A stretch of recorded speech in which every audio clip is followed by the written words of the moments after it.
एक आदमी बहुत गरीब परिवार से था। वह बहुत दिनों से नौकरी की तलाश कर रहा था, लेकिन उसे अपने शहर में नौकरी नहीं मिल पा रही थी। ऐसे में उसने दूसरे शहर में नौकरी तलाश करने का फैसला किया। उसने अगले ही दिन ट्रेन पकड़ी और दूसरे शहर की तरफ निकल गया। उसके माँ ने एक टिफिन में रोटियां रख दी थी। वह आदमी इतना गरीब था कि उसके घर में सब्जी नहीं बनती थी क्योंकि सब्जियों के लिए पैसे नहीं थे। ऐसे में बस उसकी माँ ने रोटियां ही बनाई थी और उसको टिफिन में रख दी थी।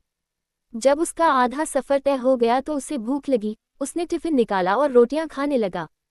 जिस तरह से वह रोटियां खा रहा था, उसके आसपास बैठने वाले लोग उसे देख रहे थे। वह पहले रोटी तोड़ता, फिर टिफिन में घुमाता जैसे कि उस टिफिन में सब्जी हो, फिर निवाला बनकर अपने मुंह में डालता। ऐसा लग रहा था कि मानो रोटी के साथ सब्जी भी खा रहा है। लोग उसे हैरान से देख रहे थे, वह ऐसा क्यों कर रहा है, उन्हें समझ नहीं आ रहा था।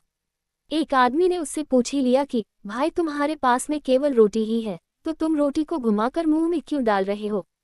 उद्धरण चिन्ह। उस आदमी ने जवाब दिया कि हाँ, मेरे पास केवल रोटी ही है, लेकिन इस खाली टिफिन में रोटी घूमर में ये सोचकर खा रहा हूँ कि मैं रोटी के साथ अचार भी खा रहा हूँ। दूसरे व्यक्ति ने पूछा, क्या इससे उसे आदमी को अचार का स्वाद आता है? उस आदमी ने कहा कि मैं रोटी अचार सोचकर खा रहा हूँ तो मुझे स्वाद भी आ रहा है।